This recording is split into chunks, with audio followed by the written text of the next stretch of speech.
કેટલા સમયથી આ તમે પશુપાલન કરો છો અને પહેલા શું કરતા હતા? 2005 થી ચાલુ કરેલું હોય ધીમે ધીમે. એક જ ગાય લાવી હતી, એમાંથી વાછરડી તૈયાર કરીને ધીમે ધીમે હમણાં બે ભાઈ જોડે 50 ગાય છે. વધારે દૂધ આપતું એવું? વધારે તો 18-19 લીટર વાળી છે. હાલમાં અત્યારે તમે કેટલી ગાયો દુવો છો? કેટલી ગાયો મને દોવા દે છે? 16 ગાય દોવા દે. કેટલું દૂધ થાય? 160-70 લીટર થાય ટાઈમ નું. 21 લીટર ને 500 ગ્રામ દિવસનું. 21 લીટર 500 ગ્રામ દૂધ. અત્યારે પણ તેનું દૂધ દોવાનું ચાલુ છે ને? હમણાં ચાલુ છે. ABS ની છે. બરાબર. મિત્રોની હાઈટ એનું 18 લીટર દૂધ ટંગ નું ટાઈમ નું. બધી ગાયો મિત્રો એમની બધી ગાયની હાઈટ, બોડી નું સ્ટ્રક્ચર તમે જોશો એટલે તમને એવું લાગશે કે ના, ખરેખર નરોત્તમભાઈએ જે વસ્તુ તૈયાર કરી એ કાબિલે તારીફ છે. આ ગાભણ 6 મહિનાની. દિવસનું 14 લીટર દૂધ છે. અત્યારે આ વર્ષનો તમારો કેટલો ટર્નઓવર થયું? આ સાલ 34 લાખ નું થયું, પણ આ સાલ લગભગ 42 ઉપર પોકી જશે. 30 નું તો પોકી ગયું હમણાં સુધી. નમસ્કાર મિત્રો, હું છું પ્રકાશ અને આપ સૌનું સ્વાગત છે આપણે એકતા ડેરી ફાર્મિંગ ચેનલ પર. મિત્રો, આજની મુલાકાત છે બનાસકાંઠા જિલ્લાના ધાનેરા તાલુકાના દાખલા ગામ નરોત્તમભાઈ ત્યાં. નરોત્તમભાઈ, બોલો સાહેબ. મજામાં? શાંતિ? પરિચય તમારો મેં આપી દીધો છે, બરાબર. અને કેટલા સમયથી આ તમે પશુપાલન કરો છો અને પહેલા શું કરતા હતા? કોઈ બિઝનેસ બીજો કરેલો કે પછી સીધા આમ જ? સીધા આમ જ આયા. 2005 થી ચાલુ કરેલું હોય ધીમે ધીમે.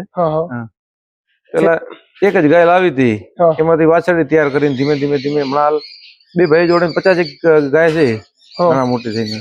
બરાબર. જમીન કેટલી? જમીન છે 25 વીઘા. બંને ભાઈઓની? બરાબર. તમારી ગાયોનું જે હેલ્થ છે હાલની તારીખ બહુ સારી દેખાય, બધી માતી છે, બધી એકદમ વ્યવસ્થિત. મિત્રો, બપોરના 2-2:30 વાગ્યા છે લગભગ. અત્યારે બધી જ ગાયો બેઠી હોય. નરોત્તમભાઈ ઓલરેડી 2 વાગે સવારે 11 થી કરીને 3 વાગ્યા સુધી એન્ટ્રી કરતા નથી ફાર્મ ની અંદર, પણ હવે આજ મજબૂરી ફસાઈ ગયા એવું લાગે છે. આનું શું રહસ્ય શું રહે? શું ખવડાવો પીવડાવો છું? આપણે પછી બીજી વાત ઉપર પેલા ટોપિક ઉપર આવો. મેન તો બનાસદાણ, બરાબર, સાયલેજ અને સૂકો ચારો. બરાબર. કેટલા ટાઈમ આપો? 2 ટાઈમ આપો? 2 ટાઈમ. બરાબર. અલગ અલગ એવું કરો કે આ દૂધ પ્રમાણે ચાલે. 10 લીટર દૂધ કરતી હોય 5 કિલો ખાણ આપીએ. બરાબર. અને 6-7 કિલો સાયલેજ. બરાબર. 2 કિલો સૂકો ચારો. 2 કિલો સૂકો ચારો. કમ્પ્લીટ માપીને આપવાનું? રેગ્યુલર પણ ટાઈપ નું ચાલે એમ. આવી ટાઈપ નું આપણું છે એટલે કમ્પ્લીટ ટાઈપ નું. બરાબર. પછી જેમ તમે ગાયોની વાત કરી કે મારે એક ગાય લાવી, એમાં સારું ગાયો પરચેસ ખરીદી બહારથી કે ઘરની તૈયાર? બહારની ખરીદી, પણ મોસ્ટ ઓફલી તો 50% તો ઘરની જ તૈયાર કરેલી રેડલીઓ. અચ્છા, ઓકે. ખરીદી ક્યાંથી ખરીદી હતી? શું ભાવમાં ખરીદી? તો પંજાબ થી ખરીદી, પણ પાલનપુર થી ખરીદેલી. ક્યારે? પાલનપુર. બરાબર. પંજાબમાં કઈ જગ્યાએથી ખરીદી? પંજાબમાં ભટિંડા. બરાબર. શું ભાવમાં પડી હતી એ સમયે? છેતે તમે? ના, 3 વર્ષ પહેલા લાવી હતી. 3 ગાય લાવી હતી લગભગ 4.5 માં. 3 ગાય 4.5 માં એટલે મતલબ 1.5 આસપાસ પડી હતી. 1.5 આસપાસ ગાય પડી. એમનું દૂધ કેવું હતું? એમનું દૂધ પેલા વેતરમાં તો ઓછું હતું, પણ બીજા વેતરમાં 16-17 લીટર ટાઈમ નું દૂધ આપ્યું.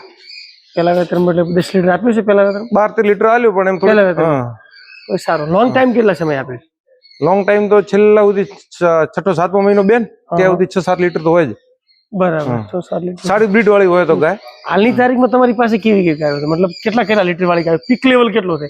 વધારે દૂધ આપતું એવું? વધારે તો 18-19 લીટર વાળી છે. દિવસને 40 વાળી એમ? બધી વીઆઈ એટલે 15 લીટર ઉપર ની છે બધી ગાય. વીઆઈ એટલે બધી 15 ઉપર વાળી. કોઈ નીચે નથી? ફર્સ્ટ ટાઈમ માં ઓછું હોય 10-11 લીટર. ફર્સ્ટ ટાઈમ માં રેડલી વીઆઈ તો બરાબર. બાકી તો સેકન્ડ થી તો 15 ઉપર જ હોય લગભગ. કેટલા વેતર તમે દુઓ ગાયન કરી ગઈ? 3 વેતર, 4 વેતર કેવું? 7-8 વેતર વાળી છે ગાય. એવું? 7માં 8માં વેતર તમે કેટલું દૂધ નીકાળે? થોડું ઓછું પડે ધીમે ધીમે. એ 17 લીટર દૂધ આલે ખરી? ઓછું પડે. પછી ઓછું પડે. 6-7 મહિનામાં થાય એટલે 17 લીટર વાળી 13-14 લીટર માં આવી જાય. 13-14 લીટર. રિપીટ પ્રોબ્લેમ નથી આવતા? રિપીટ પ્રોબ્લેમ આવે અમુક ટાઈમે. બરાબર. એમાં તમે શું કરો? કોઈ આખલો રાખો છો કે સિમેન્ટ મૂકો? ના, સિમેન્ટ મુકાવા, પણ બધું ડોક્ટર ની માહિતી લઈને દવા બીજી કરાવવા, પાવડર ખવડાવવા. ધીમે થઈ જાય. બરાબર. હાલમાં અત્યારે તમે કેટલી ગાયો દુવો છો? કેટલી ગાયો? મને દોવા દે છે 16 ગાય દોવા દે. કેટલું દૂધ થાય? 160-70 લીટર થાય ટાઈમ નું. પર ટાઈમ નું? 16 ગાયો દોવા બધી તાજી વીએલ છે કે પછી? બધી તાજી નથી. બરાબર. મેથી ગાભણ છે 3-4 ગાય, અને બીજી 8-10 તો તાજી વીઆઈ 2-3 મહિનાની. 8-10 તાજી. બીજી માખડે થોડી. કે 16 ગાયો છે ને? 16 ગાયો. 16 ગાયો તમે આખા દિવસનો 320-30 લીટર દૂધ કરાવો. દૂધ થાય ટાઈમ દિવસનો. બરાબર. રેડલી પાવો છો? રેડલી ની પાન બચ્ચા ઉછેર કરો તમે? બચ્ચા 5 બચ્ચા રેડલી હે એટલે 2 લીટર ટાઈમ નું થાય, 10 લીટર રેડલી થી. 10 લીટર રેડલી થાય. બરાબર. બીજું મિનરલ મિક્સચર કે એવું કઈ? એ આલીએ CRS નો આલો. મિનરલ ચાલુ? મિનરલ ચાલુ છે. રેગ્યુલર આલો મિનરલ તો. શેડ બનાવ્યો? આખો શેડ કેટલા બાય કેટલાનો છે? એમ આ 90 બાય 45 નો. આમ 45 આમ 90. વચ્ચે આ બધું કર્યું કેટલો ખર્ચો આવ્યો આખો બનાવવાનો? 11 લાખ આવ્યો તો લગભગ. તે સમય બનાવ્યો? કેટલો સમય તે બનાવ્યો? 5 વર્ષ થયા. બરાબર. પેલો તમે પશુ લાયા, દોયું વ્યવસ્થિત, પછી તમે શેડ બનાવ્યો કે હવે આપણે ધીમે ધીમે પેલા તો કાચું હતું, 8-10 ગાય રાખતા એટલે બધું કોઈ હતું નહીં. પછી એમ વિચાર્યું કે હવે આપણે થોડુંક ધીમે ધીમે પછી બીજે 2-4 જગ્યાએ દેખ્યું એમ. પંજાબ ગયા એટલે આ પંજાબ થી આ મગજમાં બેઠું. બરાબર. આ જે ઓટોલોક વાળો આનો ફાયદો શું છે? એમ ઘણા બધા લોકો મિત્રો આ હું સમજાવું, ઘણી વખત આપણે અમુક જગ્યાએ જો ને એટલે ઓટોલોક હોય છે, બરાબર. આનો ફાયદો શું છે? એનો તો એક તો અંદર મૂડું હોય એટલે ચારો બાર નોખી જાય. પેલા આપણે ઘડી અડધી બાર ઉલાડે, નીલું હોય, સૂકું હોય, કોઈ બી વસ્તુ. અચ્છા, ઓકે. અને અંદર આરામથી ખાય ને 2 કલાક ઉભી રહે, પછી બાર એટલે આરામથી બેસી જાય 2 કલાક ઉભી રહે અને મસ્તી બસ્તી ન કરે. વાહ, રાઈટ વાત. ઘણી વખત મિત્રો કેવું આમ ખાઈ અને આમ ઉછાળે, બીજું એક ગાય ખાતી હોય બીજી ગાય પાછળ આમ કરે, એટલે આમાં એક જ ઝાડ કે બધી જ ગાયો ખાઈ દે, લોક કરી દેવા. જયારે બધું ખાઈ રહી છે એટલે એકવાર અંદર આવી જાય, ખાઈ રહી હોય તો તમે જયારે બધી ગાયો અંદર થી નીકળે ત્યારે છોડવાનું. એવું બધી ખાઈ રહી પછી મેન તો બધું બહાર ના કચરો બહાર ના કાઢે, અંદર ખાય. મતલબ જે આપણે ખોટે બોધવી પડે કે એના કરતા આ સીધી એક જ જગ્યાએ શીલા જેવું થઈ ગયું. સરસ. આ આખું અહીંથી આ પાકું છે મિત્રો. આ આગળ જુઓ તમે અહીંથી, મતલબ આ બધું અહીંથી છોડ લ્યો છો? છોડ અહીંથી લઉં, અહીંથી અંદર જ નહીં લેતો, અંદર થી લેવાનું. આ છોડ લેવાનું અને પછી અહીંથી પ્રેશર મારવાનું એટલે સીધું આખું દોરે સાપ. બંને બાજુ એવું જ ને કાચો એટલે ભેને થોડો 50% ભાગ કાચો હોય, વીઆઈ કરે તો બહાર બોધવા માટે, બીજું અંદર પાકું હોય. મિત્રો એમની એક ભેંસ છે અને એ હાલમાં તારીખમાં મિલ્કિંગ ઉપર લાવી છે. જિલ્લામાં પહેલો નંબર આવી હતી ને? તાલુકામાં આવી ભેંસ. 21 લીટર ને 500 ગ્રામ દિવસનું. 21 લીટર 500 ગ્રામ. અત્યારે પણ તેનું દૂધ દોહન ચાલુ છે ને? હમણાં ચાલુ છે. હાલમાં પણ 7 મહિના વીણા થયા, 7 લીટર દૂધ હાજરમાં ટાઈમ નું. વાહ, સરસ. બહુ સારી ભેંસ છે. નસલ ઉપર એમને મૂળ કામ કર્યું છે. બુલ રાખો છો શું? બુલ છે. કેમ થોડી ભેંસો બુલ? અચ્છા, આ બે જોટવા માટે ઉભી કરું. ABS ની છે. બરાબર.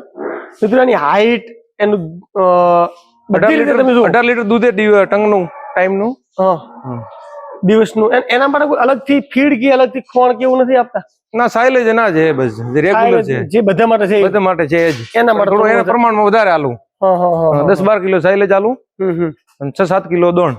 બરાબર. બીજી પેલી છેલ્લે બેઠી ગાય એને ઉભી કરું. આર્યા ગાય આ તો હમણાં વીણી 4 દિવસ થયા. ગઈ સાલ 17-18 લીટર દૂધ તો આ સાલ એટલું હાલશે લગભગ. બધી રીતે એમ આપી શકે. થોથરો હોય ગળે બેલ્ટ વળગાડ્યા છે, મૂળ પકડવા માટે વળગાડ્યા છે કે એનું કોઈ પકડવા કોઈ ગરમી બીજી આવે, હીટમાં આવે, બહાર બોધવા માટે થાય ને. હા, રાઈટ. બધી ગાયો છે. બધી ગાય. વાહ, સરસ. બીજી બધી ગાયો મિત્રો એમની બધી ગાયની હાઈટ, બોડી નું સ્ટ્રક્ચર તમે જોશો એટલે તમને એવું લાગશે કે ના, ખરેખર નરોત્તમ ભાઈએ એ વસ્તુ તૈયાર કરી એ કાબિલે તારીફ છે.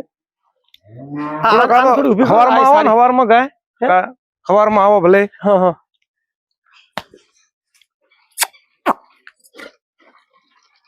આ બધું જુઓ તમે. હું લગભગ તમને ઓલમોસ્ટ આ ગાભણે 6 મહિનાની, દિવસનું 14 લીટર દૂધ હે. 6 મહિનાની ગાભણે. આને તમે વ્યવસ્થિત રીતે આપડી કરતા કદાચ પંજાબ વાળા કોઈ લોકો પાય હોય તો આ ગાય નું દૂધ એ લોકો 50+ ઘટાવે, કઢાઈ નાખે, 100% ઘટાવે. અને જે ખવડાવવું હોય ખવડાવે, અને જેવી ટ્રીટમેન્ટ કરવી હોય એની આજુબાજુ ફરાય. હાલની તારીખ 30 લીટર દૂધ હશે. ના, 6 મહિનાની ગાભણ 14 લીટર દિવસનું 14 લીટર. 6 મહિનાની ગાભણ ટાઈમ નું 7 લીટર હે. ના, જયારે વીઆઈ સમય 18-19 લીટર 20 લીટર આપે ટાઈમ નું. વાહ. આની કોઈ ઓલાદ તૈયાર કરી નસલ? રેડલી છે ને, બે રેડલીઓ છે એબીએસ ની અરે ચેક સિમન મેકાઈન. વાહ વાહ વાહ. બીજી ગાયો એવરેજ બધી એટલે 15 નીચે નથી એમ હા કોઈ પણ ગાય, મતલબ 25 અમુક 2-3 ગાય થોડી નબળી. હા હા એ હવે ધીમે ધીમે ધીમે એને 3-4 ગાય હમણાં વિયાવાની હતી એની. આના પર ફોકસ કરો. આ ઊભી કરવી છે. બધી મશીન થી દુવો છો? ના મશીન થી બધી ટોટલ. માણસો રાખેલ છે કે જાતે કરો બધું? માણસ તો રાખેલો છે ભાઈ, હમણાં ઘરી ગયો છે, ખુદ જ કરું હમણાં. તો અત્યારે જાતે કરો? જાતે કરો. મિત્રો આ વસ્તુ છે કે જયારે કોઈ માણસ ઘેર જાય એના કોઈ કામથી, દરેક માણસને કામ તો પડે, એ સમય આપણને આવડવું જોઈએ. નરોત્તમભાઈ અત્યારે વાત કરી કે ભાઈ માણસ ના હોય ને તો કરી તો જ રખાય, ગમે માણસ તો જતો રહે. માણસ નું કોઈ નક્કી ન હોય. આ પ્રશ્ન સૌથી વધારે આ પ્રશ્ન જાતે કરવાની હિંમત હોય તો પશુપાલન નો ધંધો કરાય. જો તમે પશુપાલનમાં આવવા માંગતા હો તો હું દરેક વિડીયોમાં કહું છું કે પહેલા તમારે કામ જાતે કરતા શીખવું પડશે. એ તમને આવડે કે ના ભાઈ મારે હું ગૌમૂત્ર નહીં કરું, મારે ફરવાનો શોખ છે, બધું એ બધા શોખ મૂકી અને તમે જાતે કરી શકતા હો તો આ ધંધામાં અવરાય. બાકી આ ધંધો આપણા કામનો નથી. બરાબર. એટલે એમની પાસે આટલી બધી ગાયો છે, તમે બધી ગાયો જુઓ છો, બધી આમ નથી કહેતા 24 કેરેટ સોનું કે એવી ટાઈપની બધી એમની પાસે ગાયો છે. ગાયો એમને તૈયાર કરી વધતા એ હવે આવનાર પેઢી ઉપર કામ કરે વ્યવસ્થિત રીતે કે ભાઈ મારી પાસે જે એબીએસ ના બચ્ચા છે એમને મોટા કરીશ. એટલે એક વખત એ પંજાબ થી લાયા કે જ્યાંથી લાયા, પણ હવે તો નથી લાવતા. લાવો ના, હવે નહીં લાવતા. બિલકુલ ખરીદવાનું બંધ, વેચવાની ખરી પણ બાકીની વેચો ના વેચાય. 12 મહિને 2-3 વેચાય, રેડલી વિયાય જેમ તૈયાર થાય એટલે ધીમે ધીમે ધીમે ધીમે વેચવાની. બીજું આપણા મતલબ દર્શક મિત્રો છે એમને કઈ કેવા માંગો ખરી તમે? કારણ કે ખાસા વર્ષથી પશુપાલન કરો, જે લોકો એચએફ નું ફાર્મ ખરેખર બનાવવું છે એ લોકોને ખાસ કઈ વાતનું ધ્યાન રાખવું પડે? ખાસ તો સાહેબ મેનેજમેન્ટ હશે તો ફાર્મ ચાલશે, બાકી તો નુકસાન નો ધંધો હોય. મેનેજમેન્ટ નહીં હોય તો નુકસાન જ. 100% પાક્કું. મિત્રો મેનેજમેન્ટ એમણે વાત કરી, મેનેજમેન્ટ ના હોય ને તો આ ધંધાની અંદર ઘણા બધા લોકોના તબેલા ઉઠી પણ ગયા, આમ બંધ થઈ ગયા. પછી શું કરે, આમાં કઈ વધતું નથી, ગાયો ઉપર દોષ ઠોકે. ઘણા બધા લોકો તમે ખાસા વર્ષથી ચલાવો, ધીમે ધીમે ઘરનું તૈયાર કરવું પડે. બ્રીડિંગ નું કામ, બ્રીડિંગ હશે તો વધુ નહીં આવે લગભગ. હા રાઈટ. રેડલીઓ ઘરની ઉછેર હશે તો. અમુક તો લાવ કરે પછી પાછળ વિયાતી નથી ટાઈમસર. હા ખરા. કોઈ રહેતી નથી, વિયાતી નથી. 12 મહિને નવી 5-10 ગાય નોખતા રહે. કેટલી બધી નોખવાની. ખરી વાત છે, ખરી વાત. અત્યારે આ વર્ષનો તમારો કેટલો ટર્નઓવર થયું? આ સાલ 34 લાખ નું થયું, પણ આ સાલ લગભગ 42 ઉપર પોકી જશે. 30 નું તો પોકી ગયું હમણાં સુધી. એવું? આ કેટલી ગાયોમાં તમે દુવો છો? 16 ગાય ને 4 ભેંસ હોય. 20 માંથી તમે 40-42 નું થઈ જશે લગભગ. 100%. વાહ વાહ વાહ. તો મિત્રો 29 નું પોકી ગયું હમણાં સુધી. એટલે મહિનાનું 4 લાખ જેવું થાય. ફેટ ની અંદર કોઈ ઇશ્યુ નથી આવતો? ફેટ તો બાયપાસ ફેટ ખવડાવું રેગ્યુલર. બરાબર. ઉનાળામાં કોઈ હફવાનો પ્રશ્ન કેવો બને ખરી? એમ પંખો રાખું છું ફુગર, પણ નવરા માટે પેલા જે લાઈન છે ને ચાલુ કરવી થશે, ચેક કરવી. અચ્છા ના રાઈટ વાત છે. બીજું કોઈ પ્રશ્ન નથી થતો? કોઈ મરણ નો કે એવો કોઈ પ્રશ્ન? એવો થાય, અમુક એવી તકલીફ થાય. બધી ગાય વીમા લીધેલા છે? વીમા બધી ટોટલ ગાય. એચએફ ગાય એટલે વીમા નો ફરજિયાત રાખવો. વીમા તો પહેલી જ ગાય ખરીદી કરે તો લાવે તો ફરજિયાત લઈ જ લો. Right right right. ઘણી વખત કેવું આ તો થોડુંક તકલીફ એમાં સારો મળી જાય ને. હા 100%. પશુપાલક છીએ તો હંમેશા આપણે તો એચએફ ગાયો ભેંસો હોત બરાબર તમે ન લઈ શકો, બાકી એચએફ ગાય હોય ને તો આપણે પહેલું જ વીમાની જોગવાઈ કરી દેવી પડે. કારણ એક વાર તમે 2-3 ડેરી સબસિડી હાલે, ડેરી સબસિડી ઘણી બધી સબસિડી હાલે, લગભગ 1500 રૂપિયા જેવી સબસિડી હાલે. 1800 રૂપિયા લાખ રૂપિયા વીમો ભરાય મારા ખ્યાલ. 3600 રૂપિયાની અંદર 3 વર્ષ માટે વીમો છે. આ બધું સબસિડી આપે તો લઈ લેવી પડે. તો મિત્રો આ એમનો ખુલ્લો વાડો છે, ઉપર સ્ટ્રક્ચર વ્યવસ્થિત કરેલ છે, ચોખ્ખાઈ સારી છે, ગાયો પણ એકદમ હેલ્થી છે. ઘણી વખત કેવું ફાર્મ હોય પણ ગાયો એકદમ ઘણી વખત આમ ટંગળ મગળ ચાલતી હોય ને ગાયનું એટલું બધું કોઈ ના હોય, પણ માની લો કે ન્યુટ્રિશન ભરપૂર આપતા હશે, ફીડની અંદર વ્યવસ્થિત એ મેનેજ કરતા હશે, ઘાસચારો પણ વ્યવસ્થિત આપતા હશે ને એમનું મેનેજમેન્ટ સારું છે. એટલા માટે હાલમાં હેલ્થી ગાયો છે, સારી ગાયો છે, સારું દૂધ ભરાવે છે. 20 ગાયોની અંદરથી 40-42 લાખનું દૂધ એટલે એવરેજ 2 લાખની પડે. હું બધાને કહેવા માંગુ છું કે જેટલું આપણે કોઈ પણ ગાય 2 લાખથી પ્લસ જાય એટલે કોઈ દિવસ નુકસાનનો તો વારો જ ના આવે, ક્યારેય ના આવે. બરાબર. તો આ તો નરોત્તમભાઈ નો ફાર્મ, અને ઘણા બધા લોકો કહેતા હોય સાહેબ અમારે એચએફ નો ફાર્મ બનાવવા માટે શું કરવું પડે, તો તમે આ વિડીયો જોઈ શકો તો સક્સેસ ફાર્મ બનાવવા માટે આ વિડીયો તમે 100% જોઈ શકો છો. અને આમાંથી આપણે બનાવીને કંઈક વ્યવસ્થિત જોઈ વિડીયો અને આગળ આપણું પણ કંઈક ફાર્મની અંદર સુધારા વધારા કરી શકીએ છીએ. ધન્યવાદ.